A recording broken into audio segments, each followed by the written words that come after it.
Bonjour à tous. Oui, c'est la fin de cet aquarium. Vous ne vous y attendez pas, je ne m'y attendais pas non plus, je vous rassure.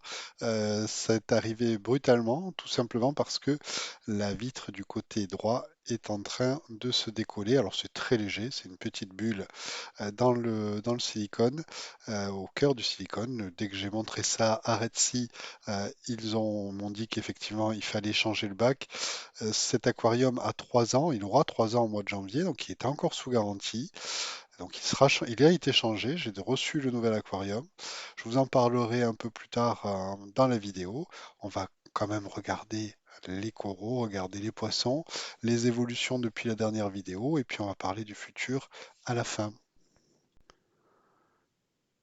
Les acroporas poussent bien, ils poussent fort, ils poussent touffus, quelle que soit la hauteur à laquelle ils sont placés. Donc c'est quand même toujours l'intérêt d'avoir un éclairage suffisamment puissant pour pouvoir faire un peu le décor que l'on veut, dans le sens où on peut placer les coraux, les acroporas en l'espèce, un peu où on veut. Alors quelques nouveautés, comme ce dip qui vient de chez Creative Récif, qui est ce magnifique acropora vert qui a du gros potentiel. Alors pour le moment, effectivement, il est déjà très joli. J'espère qu'il le sera encore plus dans les mois et les années à venir.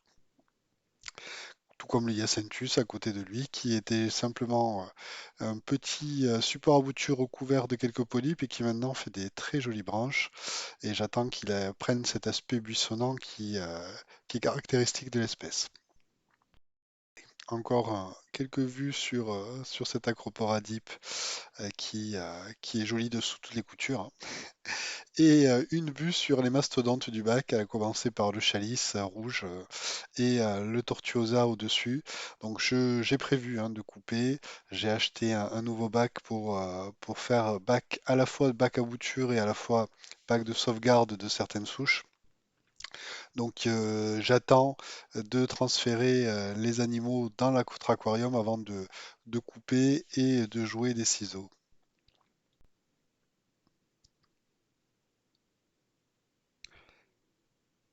Le Tortuosa qui est en train de s'encrouter sur la vitre arrière. Ça va être amusant à décoller, je pense. À côté de lui, il y a une petite nouveauté, c'est un Acropora de chez Eau Douce, qu'il appelle Acropora Wonderland, qui est une petite merveille. Alors lui aussi, il a à tailler parce que bah, ne serait-ce que le pied, et il a poussé sur un support très droit, ce qui fait qu'aujourd'hui le pied, lui aussi, la forme d'un socle et bah, ça fait pas très naturel. Lorsqu'il est posé sur une pierre, on dirait qu'on a posé un verre à pied sur un morceau de roche. Bon là, on le voit très bien, hein. Donc ça sera l'occasion de faire quelques boutures qui feront plaisir à beaucoup de monde, je pense.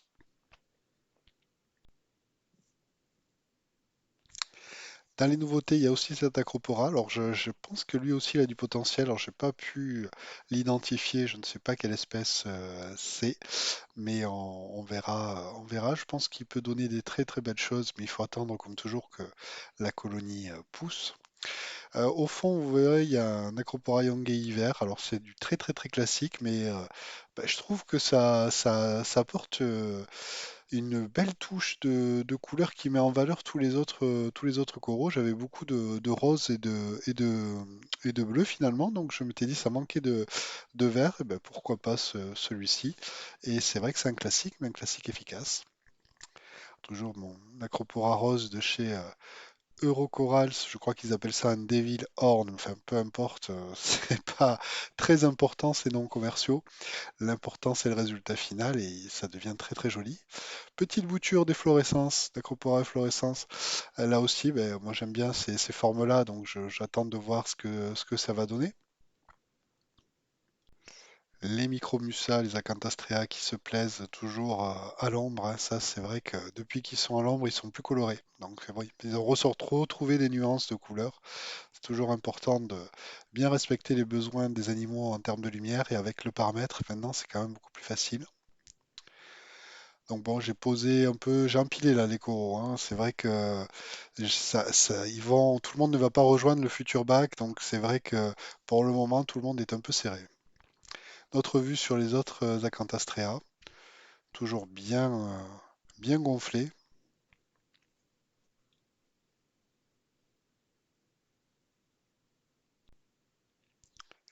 Et puis on va regarder aussi les autres LPS que je peux avoir et qui poussent gentiment. Alors je me demande s'ils n'ont pas trop de lumière, hein. Je verrai dans la prochaine disposition de bac pour les mettre peut-être un peu plus à l'ombre. Et une petite vue sur l'acropora tabulaire qui est colossal et qui a bien poussé, que j'ai toujours pas identifié avec certitude. Alors on pense à du Carolignana, on pense à du Locani, c'est compliqué. Alors c'est peut-être possible que ça soit un hybride aussi, hein, parce que c'est quand même un animal sauvage, hein, celui-ci, et il a été acheté chez Marine Life et il viendrait d'Australie. Donc bon, il était vendu pour un Sarmentosa, ça n'a rien à voir avec un Sarmentosa. Le fait est qu'il est très joli.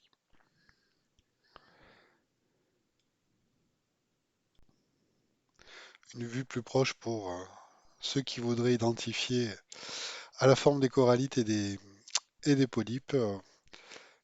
N'hésitez pas à me faire part de vos identifications en commentaire, ça pourra toujours me mettre sur des pistes ou m'aider ou me confirmer mon avis.